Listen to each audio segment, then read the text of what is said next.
자, 지난 5일이었습니다. 국민의힘 대선 후보로 윤석열 전 검찰총장이 선출이 됐는데 본격적인 대선 행보에 나섰습니다. 윤 후보의 모습 보시죠.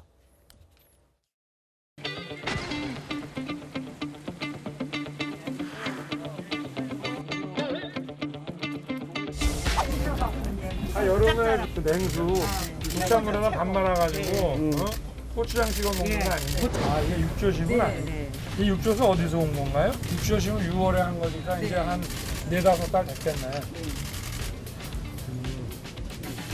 짭조름하죠? 새우젓이 육조지니까 이게 더 크기가 다르잖아. 통통한 게. 아우, 짜긴 짰다. 콩나물 국에 넣어 먹어도 맛있고 명란찌개 그리고 뭐 돼지고기도 찍어 먹고 그 자체가 소화제니까 젓갈이라는 게 단백질을 분해시키는 소화제니까. 제2의 벽종원이야?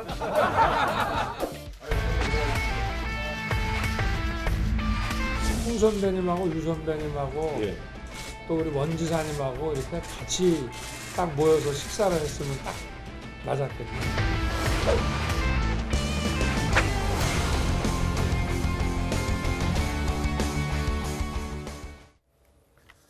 자, 윤석열 후보는 오늘 오전 현충원을 참배하는 것을 시작으로 국민의힘 최고위원회의를 주재했습니다. 그리고 당 의원총회에도 참석했는데요. 오는 10일에는요. 1박 2일 일정으로 광주를 방문하고 11일에는 김해 봉하마을을 찾아 노무현 전 대통령 묘역을 참배할 예정이라고 합니다. 자, 당심의 선택을 받았으니 이제는 외연 확장에 초점을 맞추고 민심을 다독여야 되는 시기다. 뭐 이렇게 해석을 하면 되겠습니까? 네, 그렇습니다. 그러니까 지금껏 사실 경선 단계에서는 윤석열 후보가 처음에 가졌던 중도적인 어떤 이미지 내지는 호남 확장의 가능성 이런 부분보다는 당심을 겨냥한 행보가 많았다라는 평가들이 많이 나왔습니다. 그런데 그 행보는 어느 정도는 적중했다고 볼 수 있겠죠. 당심에서 압도적인 지지를 받았기 때문에요. 네. 그렇지만 본선은 당원들만 모시고 하는 선거가 아니지 않습니까? 그렇죠. 그러다 보니까 이제는 어떤 당원 중심의 어떤 프레임에서 좀 벗어나서 호남은 물론이고 뭐 2030 중도층에 대한 행보를 늘려나가겠다 이런 포석으로 보입니다. 네. 자, 이제부터 윤석열 후보의 선대위 구성이 어떻게 될지도 많은 분들이 관심을 가지고 있습니다. 윤석열 후보는 지금 어떤 입장인지 먼저 들어보시죠.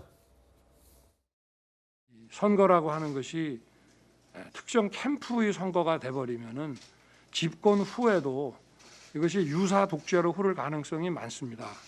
그래서 저는 처음부터 갖고 있던 생각이 경선은 뭐 캠프 중심으로 하더라도 이 대선은 우리 당이 중심이 되고 또 당 밖에 계신 분들에 대한 또 우리가 외연을 더 확장을 하고 우리의 그 지지 기반 또 우리의 생각을 넓힐 수 있는 그런 선거 운동이 돼야 하고.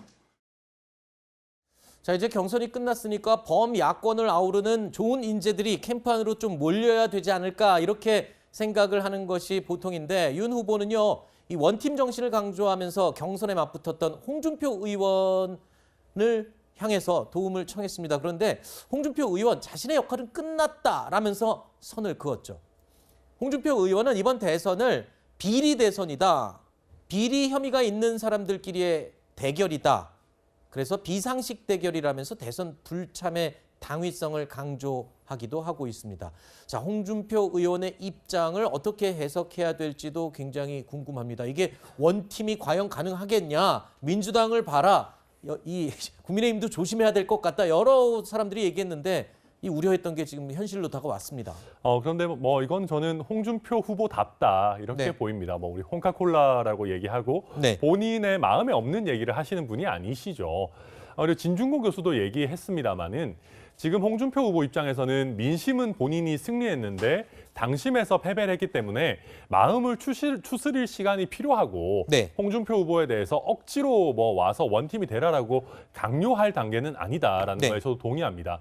특히나 민주당의 경우를 보더라도 이낙연 후보를 끌어안는다고 억지로 서른 의원을 공동선대위원장으로 모셔왔지만 또 그렇다고 해서 서른 의원이 뭐 그렇죠. 거기에 아주 100%뭐 이렇게 협조하는 건 아니지 않습니까? 해외 출장 갔다고 막 말이 많았잖아요. 네, 뭐 고만고만한 후보다 이렇게 말씀하시고 하시기 때문에 저는 오히려 홍준표 후보께 좀 시간을 드려야 된다라고 보고요. 아까 우리 서두에 여론조사 결과에도 봤었지만 국민의힘 같은 경우에는 지지층이 정권 교체에 대한 열망이 굉장히 많기 때문에 네.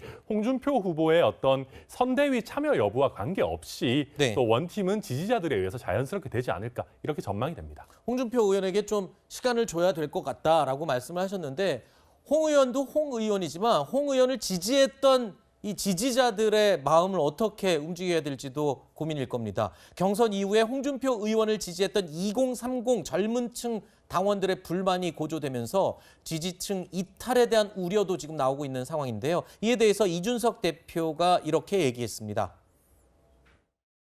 홍준표 대표에게서 직간접적으로도 사실 들은 내용이긴 하지만 굉장히 지금은 좀 휴식이 필요한 시기이고 2030 지지층 같은 경우에는 네. 홍준표 대표가 낸 공약이나 아니면 이런 것들을 봤을 때 2030 세대가 이거는 우리가 관심 가질 만한 해서 자발적으로 이렇게 형성된 지지층이지 본인이 뭐 돈을 준 것도 아니고 예를 들어서 조직화를 한 것도 아니고 이렇기 때문에 예.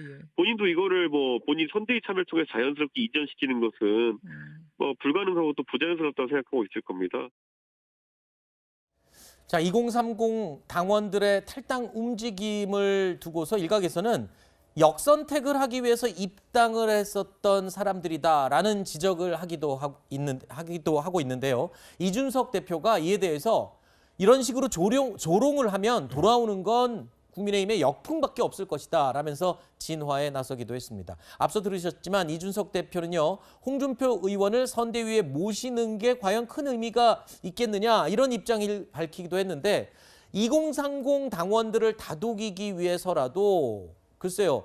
홍 의원이 최근에 젊은 층의 지지를 많이 받았던 건 사실 아니겠습니까? 그러니까 이 홍 의원을 좀 젊은 층을 위해서라도 다독여야 되는 게 아니냐 이런 의견도 적지 않아요. 홍준표 의원이 이제 선대에 참여하지 할 의사가 없다라고 밝힌 것 같아요. 자기 자신은 이제 백의종군 하면서 청년들의 열망을 모아서 여유 있게 낭만스럽게 즐기겠다라고 한 거죠. 그거는 결국은 이번에 이제 당심 민심 부분이 그러니까 윤석열 후보가 민심에 대한 어떤 대중적 지지의 정당성을 확보하지 못하고 이번에 경선에서 이겼기 때문에 그 점에 대해서 홍 후보는 당이 자기를 버렸다 뭐 이렇게 생각하는 것 같아요. 네. 결국. 그런데 이제 결국 그래서 자기는 당에 돌아가는 것보다도 2030 자기가 갖고 있던 이런 기반들을 중심으로 해서 계속해서 해나가겠다. 그런 정치적 의도인 것 같아요. 굳이 당에 들어갈 필요가 없다라는 거죠. 근데 이제 2030 세대들은 지금 상당히 유동화돼 버린 것 같아요. 이번에 네. 뭐 이준석 대표의 페이북이라든가 이런 나왔지만 제가 생각하기엔 2030의 많은 젊은이들이 입당을 한 이유는 국민의힘을 이 보수적인 개혁을 하겠다는 거 의도였거든요. 근데 네. 자기들의 의사가 전혀 민심에서는 반영됐지만 당심에서 60대, 70대 층들에게 거부당했기 때문에 그 점에 대해서 굉장히 실망하고 그래서 아마 탈당도 하고 다시 돌리키기가 아주 커다란 부분들이 자성과 성찰이 있기 전에는 그들의 마음을 돌리기가 쉽지 않을 것 같다. 일단 2030표는 유동화됐으니까 네. 두 후보가 어떻게 달려 있겠죠. 알겠습니다. 자, 안철수 국민의당 대선 후보는요. 민주당 이재명 후보와 윤석열 국민의힘 후보를 이렇게 비유했습니다. 운전자에 비유를 했는데 초보 운전과 음주운전자 이렇게 비유를 했네요. 들어보시죠. 2012년에는 우파는 강고했죠. 좌파가 허물어져 있었죠. 그 다음에 2017년에는 좌파가 광고하고 우파가 허물어져 있었습니다. 이번은 보면 양쪽 다 허물어져 있습니다. 지금 국민들은 두 가지 선택을 강요받고 있다고 생각해요. 음주운전자와 초보운전자 중에 한 사람을 뽑아라. 자, 안철수 후보는요. 이재명 후보와 윤석열 후보를 음주운전자와 초보운전자 이렇게 비유를 하면서 제3지대 후보 필요성을 강조를 한 겁니다. 이재명 후보와 윤석열 후보에 대한 비유 중에 또 하나 눈에 띄는 게 있어서 저희가 준비를 해봤습니다. 바로 진중권 전 동양대 교수가 위조 복권을 이재명 후보에게 그리고 꽉 나올까 봐 걱정되는 복권을 윤 후보에게 비유를 해서 또 화제가 되고 있습니다. 자, 이재명 후보와 윤석열 후보는 모두 사법 리스크, 설화, 그리고 지지층 이탈이라는 같은 과제를 안고 있는 공통점이 있다라고 지금 이야기를 하고 있는데 천 변호사님 어떻습니까? 그 공통점에 동의하십니까? 뭐 형식적으로 보면 동의가 어느 정도 되는 부분이 있습니다. 네. 비슷한 부분이 있죠.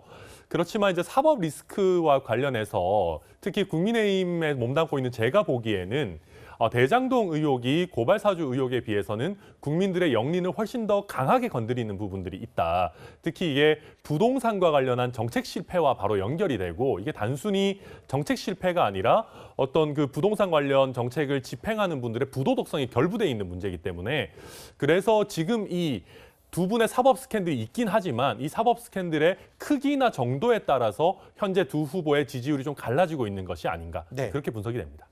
알겠습니다.